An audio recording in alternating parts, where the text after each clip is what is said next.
I'm really proud of Jen. It's amazing. I knew she was going to go to rehab, and I was like, okay, but will she get AA? That's the key, you know? And she really has. It's been good. And thanks, Heather. Um, all right. Well, my name is Dave, and I'm an alcoholic, and my sobriety date is 5/16/22. I quit drinking in 2020, but I kept smoking the hippie love cabbage. So I was able to put that down after 2 years. And so my sobriety, clean sober date is 5/16/22. And I had 10 years from 2000 to 2010, and I relapsed after 10 years and was out for 10 years drinking. And so I'm going to do my best to tell my story. My story goes way back, and I've never really told the whole thing because it's just a shit show. But I'm going to do my best to do that. And so, I'm going to read some things and then just go along. I mean, because like it says here, in October 4 in the Daily Reflections, it says, "We know that the pains of drinking had to come before sobriety, and emotional turmoil before serenity." And it seems almost insultingly simple, but that's really the truth, and it's really been my experience. That the pains of drinking had to come before sobriety and emotional turmoil before serenity. So like when I was 15 years old, I got pulled over for driving my friend's car, trying to drive it home, and I was drunk. And so I had to go to alcohol awareness school at 15 up in Bellingham. And they told me then that anyone that has problems with alcohol is probably an alcoholic. I said, well, there you go. I'm not an alcoholic. I don't have any problems with alcohol. They go, well, what are you doing here? And I was like, well, I'll show you. So I went about my life.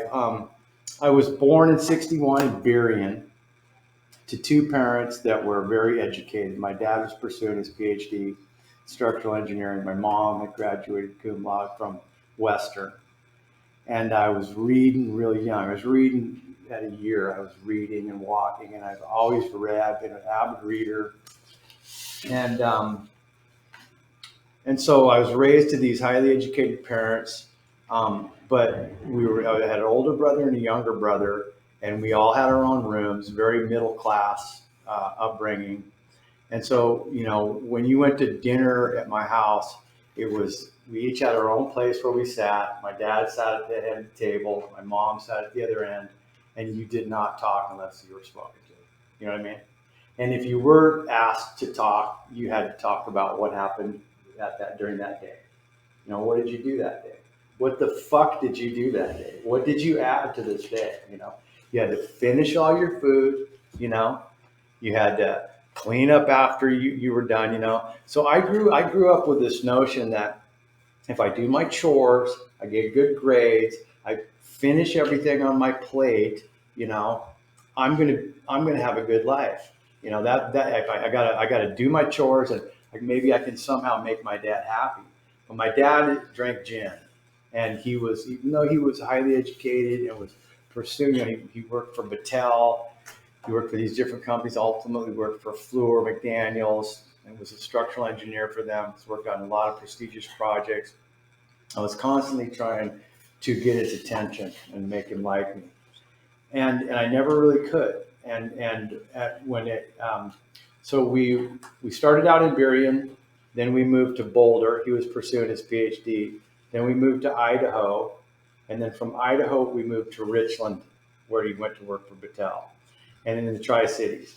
And in Richland, I was probably not. In Richland, I was 9, 10, 11 years old, and I was literally like a little Huck Finn, Tom Sawyer type kid. I really, truly was. I lived a couple of blocks from the Columbia River, and we lived. It was a section of the river called the Hanford Reach, because they had the reactors right there. They didn't dam that section of the Columbia River, so it was really wild. And it had these islands on it and stuff. And at 10 years old, I was swimming with my Fred Bear bow and arrow out to these islands. And first time I swam out to one of them, the current took me past the island, and I was able to catch the sandbar and like walk in the water of the river back up to the island. I'm like, oh, okay, well, I just got to start farther upstream, And I had read this book called My Side of the Mountain about this kid that ran away from home and lived up in the mountains and climbed up onto a cliff and captured this peregrine falcon, a little bit small bird, and raised it, and he taught it to hunt and all this stuff. And I wanted to be like that, So I would go out to this island, and I built a fort out there, and I would hunt with my bow and arrow. And one time I was looking upstream, and I saw my brother and an older brother, and his friends were throwing rocks at this water treatment facility that took water out of the Columbia and brought it back inland. And underneath, the swallows would build their houses out of mud, and they were throwing rocks at them. And I was downstream quite a bit, and this mud nest came by me with a little swallow in it. And I waded way out, and I got this swallow. And I brought this swallow home, and I raised it. I mean, I like fed it grasshoppers, and I fed it worms and stuff, and it grew up into a swallow. I mean, it grew up to be, like with the foliage of a swallow. And one day I had it outside in the backyard, and it flew away. And I was just heartbroken. Oh my God, my swallow, And my mom was like, "It's okay, he's got to be, free and all that." And only a little while later, maybe a week later, I was in this cul-de-sac. This neighborhood in Richland had about 40 kids. Like, we would play huge games of hide and seek and have all kinds of games together. And I was in that cul-de-sac playing baseball, and I could hear this bird. I could hear the sound of this bird, and I was like, "That's my bird." Like, I could tell the tweeting. And I went over into this yard, and I climbed. I could look way up in the tree, and there, babe, he's like, "It's me," And so I climb up in the tree, and there he is, man. And I get him, and I bring him down, and it's my little swallow. And I took him home, and had him for a few days. And then one day he was out in the yard in the grass, and I was down the block ways, and I seen this cat sneaking up. And this cat got him. And I was so pissed. I was like throwing rocks at that cat. I was always out for that cat for a long time. But so that was my life, in Richland. But also what happened to me in Richland was there was darkness in that neighborhood with all those kids, all those older boys. So I was abused in that neighborhood. And I don't know what happened to my brothers, but I know that I was taken advantage of by older boys in that neighborhood. And I didn't understand it. I didn't know. It was hard for me to really know how to deal with it. It was just some things that happened there. And I didn't talk to my parents about it. I'd never really talked to my parents about stuff like that, about anything really. And I remember one time coming home, and my mom was sitting it was like a split level entrance, and she was sitting on the stairs. I was walking, and she was crying, and I was like, "Hey, what's wrong, Mom?" She said, "Oh, the neighbor told me that I don't pay enough attention to you guys." And I'm thinking to myself, yeah, that's probably true. I mean, and I didn't think it was bad or good. It just was like, yeah, because I just ran wild, as a little kid. So then my dad moved us to California, and we moved to Anaheim, California, from this cool little area in the Tri-Cities to Anaheim, California, where Disneyland is, to the city. And that I came in, and man, it was a completely different reality. And I was made fun of for the way I talked, and I kind of gravitated to some older kids. This is where I first smoked pot, first skipped school, heard the Rolling Stones. I remember I was skipped school, and I was in a car in the back seat with Nova, and they passed a joint around. And I remember I kind of faked like I was smoking because I didn't know what I was doing. But it was Jumpin' Jack Flash came on the radio. I'll never forget it. And I was like, "Who is this man?" The He said, "This is the Stones, dude." And I was like, "Oh, I never forgot it." And so that was the Tri-Cities, and I remember what happened in Anaheim. What happened in Anaheim is we were at the dinner table one night shortly after we lived there, and my dad announced to me and to my brothers that my mom and him were splitting up. They were going to go there, so they were splitting up, and I just burst into tears, and I got up and I ran away from home. I ran away for 2 days. Ran into the city of Anaheim as a little kid. I was probably 11, 12 years old at that point, and I ran away. And I slept in bushes, and I just knew deep inside that my life was never going to be the same. And it really wasn't. I moved with my mom to an apartment complex in Anaheim, way down the line from where we had been living, and there we were. And I came home pretty much every night to my mom. She had a nervous breakdown, basically. She was just having an ongoing nervous breakdown. So I just would come home and, take care of myself.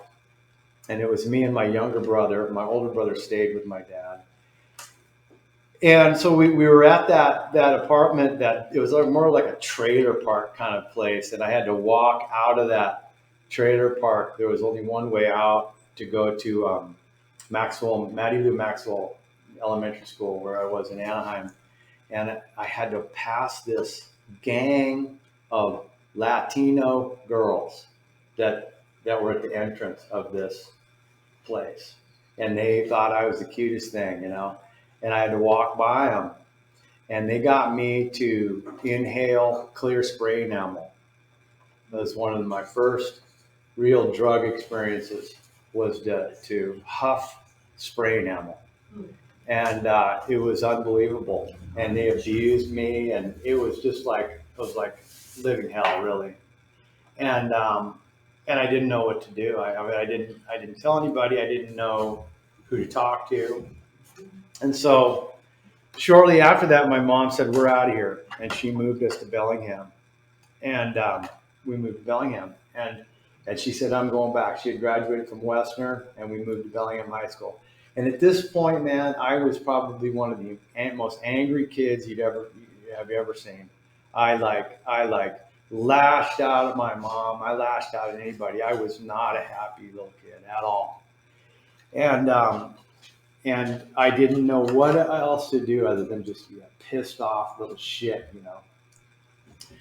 And, there was going to be no more skiing vacations. There was going to be, no more room of my own, no more, it was just not going to be the same anymore. And none of it. So we got in her little Volkswagen, me and my younger brother, and we packed up and we drove to Bellingham. And Bellingham's a great place. I mean, I'm really happy that we did live there. And I came to Bellingham to Shuckson Middle School in the 6th grade, halfway through the 6th grade. And that's where I encountered Don Odell, and he was my teacher, and he was a wrestling coach. He was a wrestling coach for Bellingham High School, and he became a real mentor to me. And he came along when I really needed him. And then in the 8th grade, he died of leukemia. He died suddenly. And so when I entered high school, I was kind of just floating again. And so then I was caught smoking marijuana. And I got kicked out of school. Like back then, they didn't help you; they just kicked you out of school. So that was it. So there I was. So I started driving a truck. I'm like 15 at this point. I'm driving a truck to deliver insulation. I lied, told them, "Oh yeah, I got my driver's license." I'm like 15 years old. I'm driving down to Mount Vernon with this great big truck, picking up insulation, bringing it back. It's crazy. So then at the end of that summer, I was told by my mom and my counselor, "You could go to the street academy." So, those are my options. So I went to the street academy to check it out. That's where they wanted me to go to school. And I went in there and they were literally stacking blocks and shit, And I was like, "Man, I got to go to regular school. I've got to go to school. I can handle school." So I went and talked to my counselor and they said, "Yeah, you can go to school, but you're going to have to get every single credit from here on out. And you'll be okay." So I entered my sophomore year at Bellingham High School, and I did. I got on the honor roll that year, and I really buckled down. So I did really good. Then my junior year, George Yonlik asked me if I wanted to wrestle. He didn't talk to me for my whole sophomore year. Got out. So then I started wrestling, and I was a good wrestler. I went to state, competed in the state tournament, and wrestling really kept me out of prison, kept me on the straight and narrow. It really did. I worked out a lot and just focused on that. So then when I came to the end of high school, I got a scholarship to Pasco to go to wrestle at Central. It's an IAI school. We wrestled Northern Idaho. It was a good place to go. It wasn't NCAA, anything like that, but it was up there. Guys would go from there, they'd go to NCAA. And I entered there and I went there and wrestled. And then shortly after that, me and Nancy got pregnant with Jen. And I made the decision to drop out of school and go to work and move back to Bellingham with Nancy. And that's where we, tried to be parents, And all through this period of time, since I came to Bellingham in the 6th grade, I started smoking pot off and on. I would smoke pot and we'd go out on weekends and drink, right? But it was never a continuous thing. It was always just to kind of party, It was like, that's how I did it, It was just like party. We'd get a half gallon, for a weekend and go out and drink all of it, just get insanely drunk, or we'd eat mushrooms, or we'd do these things. But if it was wrestling season, I wouldn't do any of that. I would just buckle down, But when I got over to college in Pasco, I started snorting coke. I discovered cocaine, and I got really, really strung out on cocaine. When I got back over to Bellingham with Nancy, I stayed away from that, but I kept smoking weed, and I kept, dabbling in pot. And I never thought that much about alcohol, even though I would drink, but I was always more of a drug addict. So I got really into doing drugs and doing kind of crime and stuff like that. So about 82, I was injecting cocaine and heroin, and I was very, very sick. And I hadn't been doing it very, very long, but I was in rough shape. And my mom and a friend had basically pulled up to me on the street as I was walking down the street. I'd been kicked out of my house from Nancy, and just was living on the street. And I was picked up and they took me to treatment. So I went to Olympic Center, Bellingham in 1982. And I got clean there. And my first real experience with AA. But I considered myself a drug addict. At that point, they told me in that treatment center that I had jaundice and that I had a large blood clot probably in my liver. At that time, they didn't know what hepatitis C was, but that's what it was. I had contracted hepatitis C. They just didn't know then that it was hep C. They knew it was non-A, non-B, and they didn't know what. So they knew I'd taken a big hit to my liver, and that's what they knew. So I had jaundice, it was all yellow and everything. So by the time I got out of the treatment center for 30 days, I was clean, and I was going to NA in Bellingham and staying clean. But I think I made it like 90 days, and I just didn't fall into it with the program. I just remember coming out of a meeting one day and going, what am I doing, man? And just went and got some weed and, and just kept going. And so I would go around and around with this stuff. And there was a guy that would come out of prison. We parted ways early in my life around 7th grade, and he continued to commit crime and ended up in Green Hill. And so he would come out of prison every once in a while, and he would look me up, and we would end up going on these runs and getting crazy. And so I came home one day, and all my stuff was piled in the front yard, and it had been raining. And so that was the end of my marriage to your mom. And so I was just kind of floundering at that point. And then I got arrested and in trouble for possession of some stolen stuff and cashing some checks. And the PO at that time really liked me, and he goes, he vouched for me, and I didn't have to go to prison, but I had to do a year in a work release facility up in Bellingham. And so I did that, and I did well in the workplace, whatever. And I got out after a year, and I moved out to Lake Washington, and into a cabin, and just kind of tried to regroup in this cabin. I started drinking wine with a girl that was living next door, and smoking pot, and just kind of floating for a while. And then I met this girl, and I moved to Seattle. And in Seattle, I got back into hard drugs. So I ended up in another short treatment center, and ultimately I ended up in NA in Everett. I moved in with my boss. In fact, I'd moved down to Seattle to work for Tenny's Toyota, because I started working when I was in my work release. I worked for Bellingham Toyota at Mercedes-Benz. And so I had kind of learned how to be a parts guy. So when I moved to Seattle, I worked for Tenny's Toyota in Lake City. And that was where I started drinking. Once I got to Seattle, I was doing drugs, but I started drinking a lot because we would go to the bowling alley after work and basically close this bar down. And so, at this point, I'm like in my mid 20s, and I'm just, drinking a lot, using a lot of drugs, and just really, really not doing very well, and just trying to keep it together. I would see Jennifer on weekends, trying to be a parent to her. But I really did not consider, I didn't think much about, whether I'm an alcoholic or a drug addict or anything. It was just kind of like, just trying to do the best I could, and stay away from the hard stuff, and just keep it together.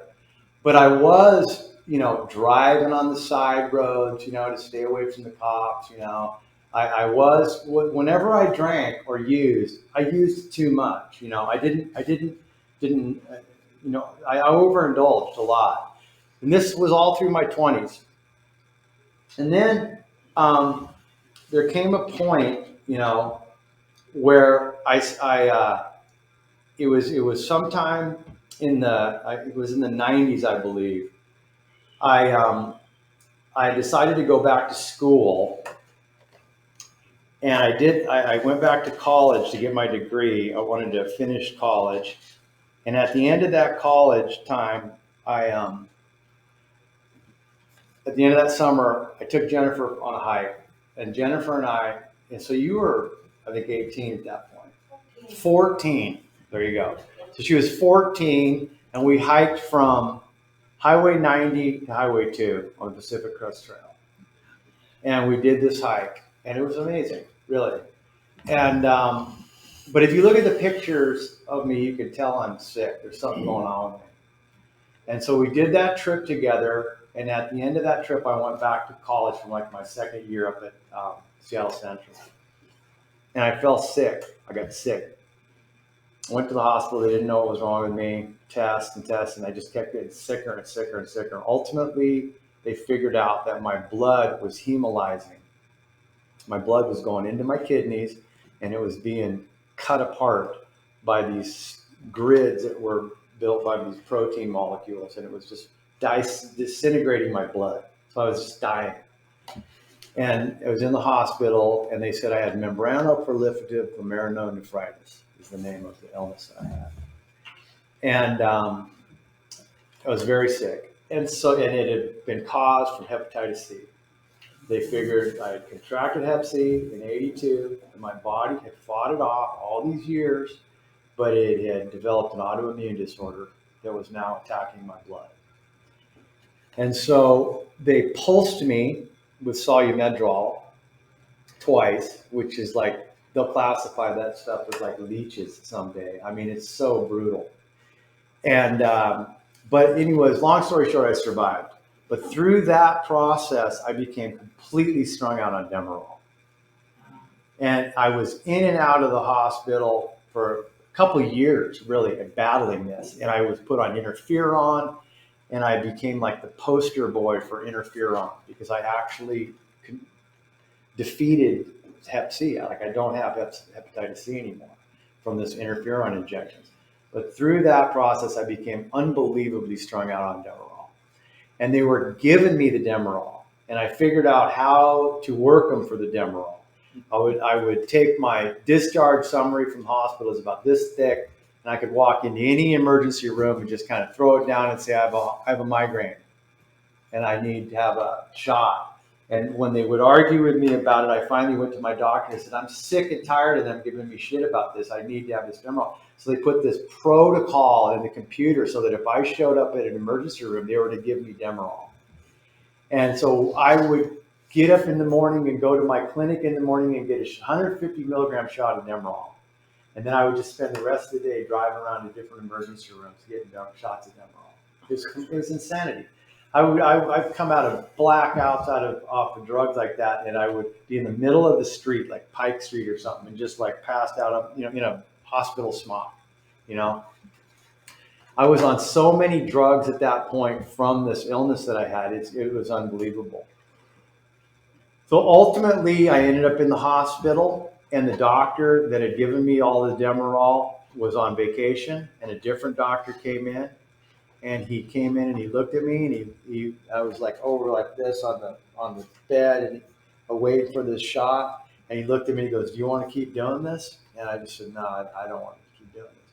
So he put me in the hospital, and there was a specialist in town, and they got me off the Demerol with buprenorphine.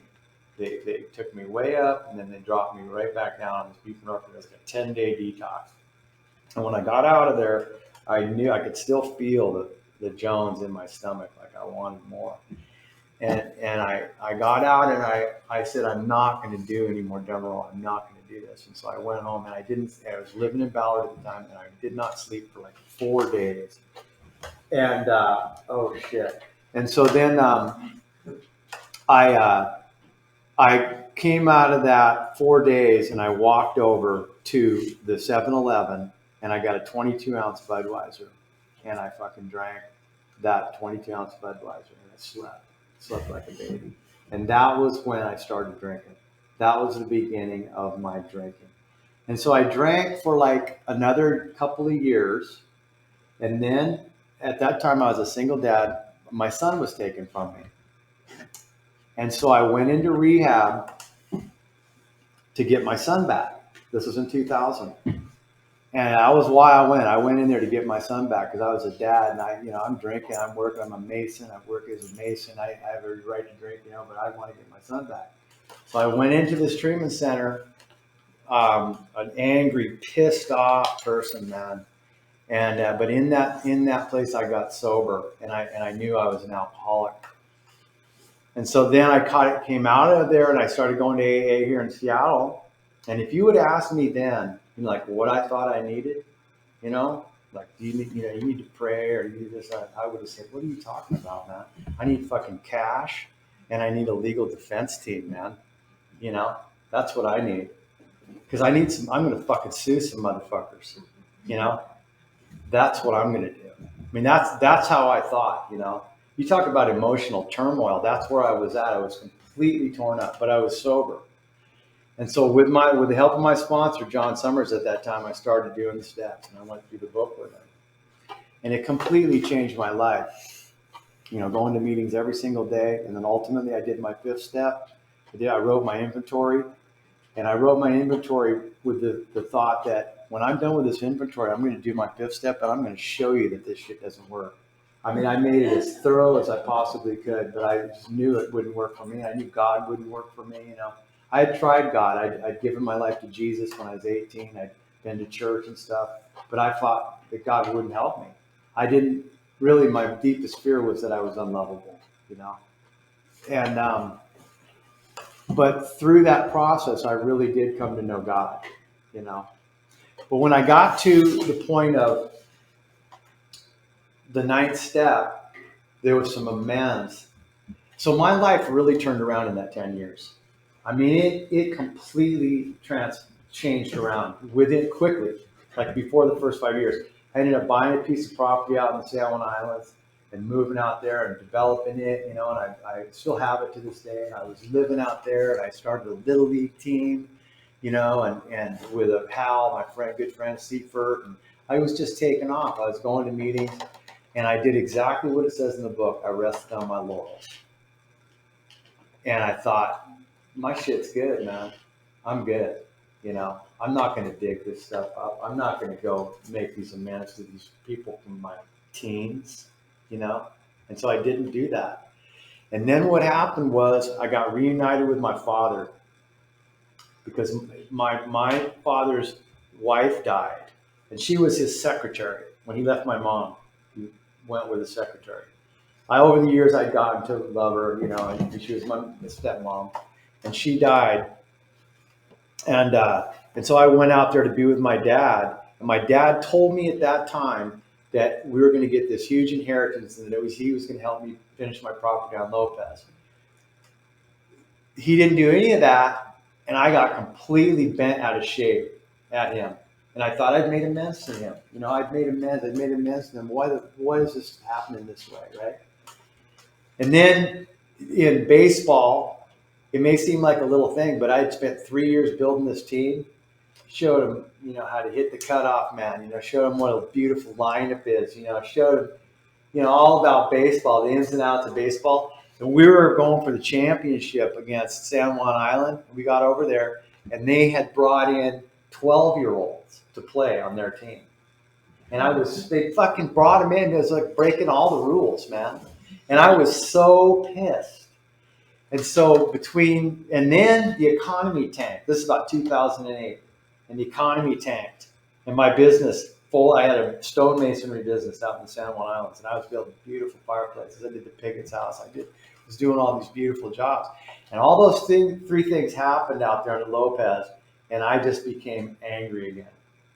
And I could not shake it. And I was pissed off, man, for 3 years until 2010. I just couldn't shake it. Everything pissed me off. And I did not believe, I never vocalized it because I would still kind of go to meetings, but I was angry. I'd go to meetings to bitch. And so finally I drank after 10 years. And it was like, when I took that shot of whiskey, it was like, what have I been waiting for? And so I was out for 10 years. And by the grace of God, I was able to come back. And when I came back into AA, and I heard how it works for the first time, the light went on. And it was like, we admitted we were powerless over alcohol and that our lives had become manageable. And I realized I was with my people, that you guys could relate to what I had been going through. So I'm just going to read something real quick here out of the 12 and 12 that for me is something has changed for me in this. Now that I'm sober now, I've realized I made that amends. In fact, my sponsor is Steve's kid, his son, and he's been a great sponsor. I love him to death. And he's been exactly what I needed. He's a construction guy, and he got right on it. He goes, you need to make these amends. That's what you need to do. I'll drive your ass up to Bellingham if that's what we have to do. And he was so right. He was so right, because through the amends process, getting right with that has made me realize that moving forward, I have to forgive my parents. I have to forgive my parents. Like I did amends to my family. I really did. I did all these amends. I wrote them and I went and I did them. And I thought that I had gone through the steps, but I really had not given up resentment. I really had not fully changed the way I thought about my mom, you know. Like it took me a lot of years in sobriety in that 10 years to realize how pissed off I was at my mom, you know, because I always thought, oh, it's my dad, he's the one. But man, when some shit came back to me in that getting sober in that first 10 years, where I realized, oh my God, it's my mom that I'm angry at. It was just so deep, you know. And so when I came back in this time, going through those amends made me, you know, it got me right sized. And it made me realize, you know, if I want forgiveness, even if I want my kids to forgive me, I want my kids to forgive me, and I want forgiveness for people, I have to forgive. Like I am a parent. And I know what I put. I don't know exactly what I put my daughter through, because just her talking tonight made me realize, my God, I terrorized her. And I was, when I drank, I was a monster. It was bad. It's one of the biggest blessings for me is just to be invited to my kid's house today. To be able to be around my grandkids. So, you know, that process of going through the ninth step has made me realize that forgiveness is for me is very important. So I'm just going to read this one last thing, and then I'll close. In the step 10 of the 12 and 12, it says, most of us must admit that we have loved but a few, that we have been quite indifferent to many, so long as none of them gave us trouble. And as for the remainder, well, we have really disliked or hated them. Although these attitudes are common enough, we AAs find we need something much better in order to keep our balance. We can stand it we can't stand it if we hate deeply. The idea that we can be possessively loving of a few, can ignore the many, and can continue to fear or hate anybody has to be abandoned, if only a little at a time. And that really is where I'm at. It's like prayer. Like I said, when I first got here, I thought I needed cash. I thought I needed retribution, And I know today, like, I need prayer and I need meditation. Meditation allows me to live in the moment, and reflection. Like in the mornings, I have to set my intentions with prayer and meditation and reading, or I end up being out of balance emotionally, and my emotional sobriety is very, very important to me today. I'm grateful for that. It's a gift. So thanks for my sobriety. Thanks for listening to me, and everybody have a great day.